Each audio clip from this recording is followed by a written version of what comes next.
Hi guys, ಎಲ್ರಿಗೂ ನಮಸ್ಕಾರ. ನಾನಿವತ್ತು ಮಾಡ್ತಾಯಿದ್ದೀನಿ ಬಿಸಿ ಬಿಸಿಯಾಗಿ ಹಾಗೆ ರುಚಿಯಾಗಿ ಇಡ್ಲಿ, ದೋಸೆ ಅಥವಾ ಅನ್ನಕ್ಕೆ ಯಾವುದಕ್ಕಾದರೂ ಮ್ಯಾಚ್ ಆಗುವಂತಹ ವೆಜಿಟೇಬಲ್ ತರಕಾರಿ ಅಂದರೆ ತರಕಾರಿ ಸಾಂಬಾರು ಹೇಗೆ ಮಾಡೋದು ಅಂತ ಈ ವಿಡಿಯೋದಲ್ಲಿ ನೋಡೋಣ. ತುಂಬಾ ಸಿಂಪಲ್. ಇದಕ್ಕೆ ಯಾವ ಅಚ್ಕಾರದ ಪುಡಿನೂ ಬೇಡ, ಯಾವ ಗರಂ ಮಸಾಲೆ ಯಾವುದು ಬೇಡ, ಮನೇಲೇ ಮಾಡಿರುವಂಥದ್ದು. ಇದನ್ನು ಮೊದಲನೇದಾಗಿ ಕುಕ್ಕರಲ್ಲಿ ಮಾಡ್ಕೋತಾ ಇದ್ದೀನಿ. ಇದಕ್ಕೆ ನಾನು 1 ಕಪ್ಪಷ್ಟು ಎಣ್ಣೆ ಹಾಕ್ಕೊಂಡಿದ್ದೀನಿ.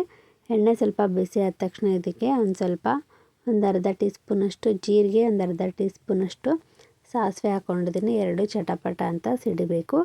ನೆಕ್ಸ್ಟ್ ಇದಕ್ಕೆ 1 ಉಂಡೆಯಷ್ಟು ಬೆಳ್ಳುಳ್ಳಿನ ಸಿಪ್ಪೆ ತೆಗೆದು ಅದನ್ನು ಜಜ್ಜಿಬಿಟ್ಟು ಒಗ್ಗರಣೆಗೆ ಹಾಕ್ಕೊಂಡಿದ್ದೀನಿ.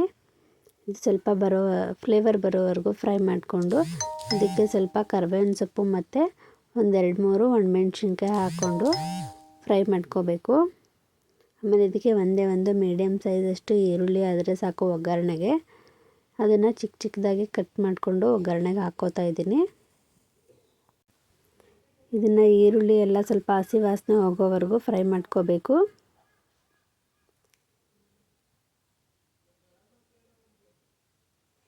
ಇದಕ್ಕೆ ನಾನು ತರಕಾರಿನ ತೊಗೊಂಡಿದ್ದೀನಿ. ಒಂದು 4 ಥರ ತರಕಾರಿ, ಬೀನ್ಸು, ಕ್ಯಾರೆಟು, ಹಾಗೆ ಗೆಡ್ಡೆಕೋಸು, ಆಮೇಲೆ ದಪ್ಪ ಮೆಣಸಿನ್ಕಾಯಿ. ನಾನಿಲ್ಲಿ ಕ್ಯಾರೆಟ್ ಸ್ವಲ್ಪ ಯಾಕೆ ತೊಗೊಂಡಿದ್ದೀನಿ ಅಂದರೆ ಅದು ಸಿಹಿಯಾಗಿರುತ್ತೆ, ಅದಕ್ಕೆ ಸ್ವಲ್ಪ ಸಾಂಬಾರು ಕೂಡ ಸಿಹಿ ಆಗುತ್ತೆ ಅಂತ ಸ್ವಲ್ಪ ತೊಗೊಂಡಿದ್ದೀನಿ. ನೀವು ಇದಕ್ಕೆ ಬೇಕಾದ್ರೆ ಆಲೂಗಡ್ಡೆ ಆ್ಯಡ್ ಮಾಡ್ಕೋಬೋದು. ಆಲೂಗಡ್ಡೆ ಅಥವಾ ಬದನೆಕಾಯಿ ಇದು ಕೂಡ ಆ್ಯಡ್ ಮಾಡ್ಕೋಬೋದು, ತುಂಬಾ ಚೆನ್ನಾಗಿರುತ್ತೆ.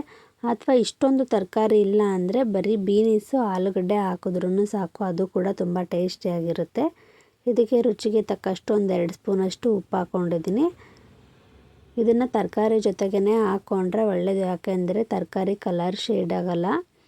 ಅದಕ್ಕೆ ಈ ತರಕಾರಿ ಎಲ್ಲ ಈ ಒಗ್ಗರಣೆ ಜೊತೆಗೆ ಉಪ್ಪು ಹಾಕಿದ್ದೀನಲ್ವ, ಸ್ವಲ್ಪ ಎಲ್ಲ ಉಪ್ಪು ಇಟ್ಕೊರ್ಲಿ, ಅಲ್ಲಿ ತನಕ ಇದನ್ನು ಫ್ರೈ ಆಗಕ್ಕೆ ಬಿಡೋಣ. ಇದಕ್ಕೆ ಸ್ವಲ್ಪ ಮಸಾಲೆನ ಹಾಕ್ಕೋಬೇಕು.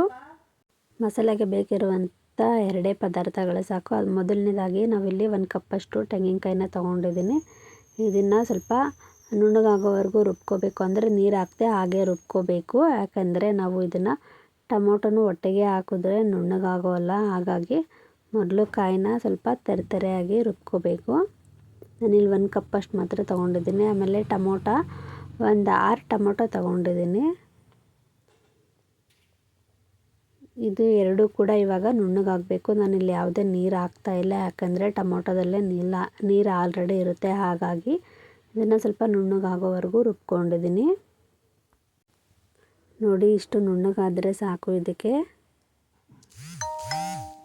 ಈಗ ನಾವಿಲ್ಲಿ ಹುರ್ಕೊಳಕ್ಕೆ ಹಾಕ್ಕೊಂಡಿರ್ತೀವಲ್ಲ ತರಕಾರಿ ಎಲ್ಲ, ಇವಾಗ ಅದಕ್ಕೆ ಸಾಂಬಾರು ಪುಡಿ ತೊಗೊಂಡಿದ್ದೀನಿ. 4 ಸ್ಪೂನಷ್ಟು ಸಾಂಬಾರು ಪುಡಿ. ಆಮೇಲೆ ಇದು ಮನೇಲೇ ಮಾಡಿರುವಂತಹ ಸಾಂಬಾರು ಪುಡಿ, ತುಂಬಾ ಟೇಸ್ಟಿಯಾಗಿರುತ್ತೆ. ಅಥವಾ ಮನೇಲೇ ಮಾಡಿರುವಂಥ ಸಾಂಬಾರು ಪುಡಿ ಇಲ್ಲ ಅಂದರೂ ಕೂಡ ನೀವು ಅಂಗಡೀಲಿ 10 ರೂಪಾಯಿ ಪ್ಯಾಕೆಟ್ ಸಿಗುತ್ತೆ ಅಲ್ವಾ, ಅದನ್ನು 2 ಪ್ಯಾಕೆಟ್ ಹಾಕ್ಕೊಂಡ್ರೆ ಸಾಕು.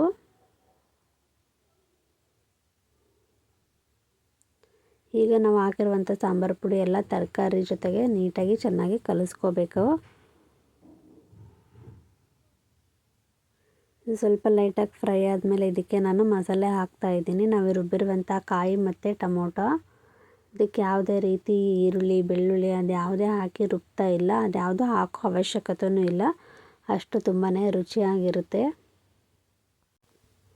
ಈಗ ಇದನ್ನು ಮಸಾಲೆ ಎಲ್ಲ ಹಾಕ್ಕೊಂಡು ನೀಟಾಗಿ ಚೆನ್ನಾಗಿ ಕಲಿಸ್ಕೊಂಡು ಇದನ್ನು 1 ನಿಮಿಷದ ತನಕ ಸ್ವಲ್ಪ ಕುದಿಯೋವರೆಗೂ ಬಿಟ್ಕೋಬೇಕಾಗುತ್ತೆ. ಜಾಸ್ತಿ ಹೊತ್ತೇನು ಬೇಡ, ಯಾಕಂದರೆ ಮತ್ತೆ ನಾವು ಕುಕ್ಕರು ಮುಚ್ಚಿ ವಿಸಿಲ್ ಹಾಕಬೇಕಲ್ವ. ಹಾಗಾಗಿ 1 ನಿಮಿಷದ ತನಕ ಹಾಗೆ ಒಂದು ಕುದಿ ಬಂದರೆ ಸಾಕು. ನೋಡಿ, ಇಷ್ಟ ಆದರೆ ಸಾಕು. ಈಗ ಇದಕ್ಕೆ ನಾನು ಒಂದು 50 ಗ್ರಾಮ್ಗಿಂತ ಸ್ವಲ್ಪ ಕಡಿಮೆನೇ ಬೇಳೆ ತೊಗೊಂಡಿದ್ದೀನಿ, ಯಾಕಂದರೆ ಅಷ್ಟೇ ಸಾಕು ಇದಕ್ಕೆ. ಇದರಲ್ಲಿ 6ರಿಂದ 7 ಜನ ಕೂಡ ಊಟ ಮಾಡ್ಬೋದು. 50 ಗ್ರಾಮ್ಗಿಂತ ಒಂದು ಸ್ವಲ್ಪ ಕಡಿಮೆ ಬೇಳೆ ತೊಗೊಂಡಿದ್ದೀನಿ, ತೊಗರಿ ಬೇಳೆ. ಇದನ್ನು ವಾಶ್ ಮಾಡಿಕೊಂಡು ಹಾಕ್ಕೊಂಡಿದ್ದೀನಿ. ಆಮೇಲೆ ಇದಕ್ಕೆ ನೀರನ್ನ ನಿಮಗೆ ಎಷ್ಟು ಬೇಕೋ ನೋಡ್ಕೊಂಡು ಹಾಕೋಬೋದು. ಅಂದರೆ ತೆಳ್ಳಗೆ ಬೇಕು ಅಂದರೆ ಒಂದು 3 ಗ್ಲಾಸ್ ಅಷ್ಟು ನೀರು ಹಾಕ್ಕೋಬೇಕಾಗುತ್ತೆ. ನೋಡಿ, ನಮ್ಮ ಅಳತೆಗೆ ಇಷ್ಟು ನೀರು ಹಾಕ್ಕೊಂಡಿದ್ದೀನಿ. ಸ್ವಲ್ಪ ಬೇಕಾದರೆ ಕಡಿಮೆ ಬೇಕಾದರೆ ಹಾಕೋಬೋದು, ಯಾವುದೇ ತೊಂದರೆ ಏನೂ ಇಲ್ಲ. ನಾವು ಟೊಮೊಟೊ 6 ಹಾಕಿರೋದ್ರಿಂದ ಇಷ್ಟು ಮಿನಿಮಮ್ ನೀರು ಬೇಕಾಗುತ್ತೆ. ಹಾಗಾಗಿ ಸ್ವಲ್ಪ ಹುಳಿ ಕಡಿಮೆ ಬೇಕು ಅಂದರೆ ಇಷ್ಟು ನೀರು ಹಾಕ್ಕೊಳ್ಳಿ. ಹುಳಿ ಸ್ವಲ್ಪ ಜಾಸ್ತಿ ಬೇಕು ಅಂದರೆ ನೀರನ್ನ ಸ್ವಲ್ಪ ಕಡಿಮೆ ಹಾಕ್ಕೊಳ್ಳಿ ಅಷ್ಟೇ. ಹಾಗೆ ಸ್ವಲ್ಪ ಟೇಸ್ಟ್ ಕಡಿಮೆ ಅನ್ನಿಸ್ತು, ಹಾಗಾಗಿ ಇನ್ನೊಂದು ಸ್ವಲ್ಪ ಉಪ್ಪು ಹಾಕ್ಕೊಂಡಿದ್ದೀನಿ. ಈಗ ಇದಕ್ಕೆ ಲಾಸ್ಟಲ್ಲಿ ಒಂದು ಸ್ವಲ್ಪ ಕೊತ್ತಂಬರಿ ಸೊಪ್ಪನ್ನ ಹಾಕ್ಕೊಂಡಿದ್ದೀನಿ. ಹಸಿ ಕೊತ್ತಂಬರಿ ಸೊಪ್ಪು ಟೇಸ್ಟ್ ಕೂಡ ತುಂಬಾ ಚೆನ್ನಾಗಿರುತ್ತೆ. ಸ್ವಲ್ಪ ತುಂಬಾ ಡಿಸ್ಟರ್ಬೆನ್ಸ್ ಅನ್ನಿಸ್ತು, ಯಾಕಂದರೆ ಇವತ್ತು ಆಲ್ರೆಡಿ ಸಂಡೇ ಆಗಿರೋದ್ರಿಂದ ಮಕ್ಕಳು ಕೂಡ ಮನೇಲಿದ್ದರು. ಹಾಗಾಗಿ ಇದಕ್ಕೆ ಒಂದು 3 ವಿಸಿಲ್ ಆದರೆ ಸಾಕು. ನಾನಿವಾಗ ಕುಕ್ಕರ್ ಮುಚ್ಚಿದ್ದೀನಿ, ಒಂದು 3 ವಿಸಿಲ್ ಬಂತು.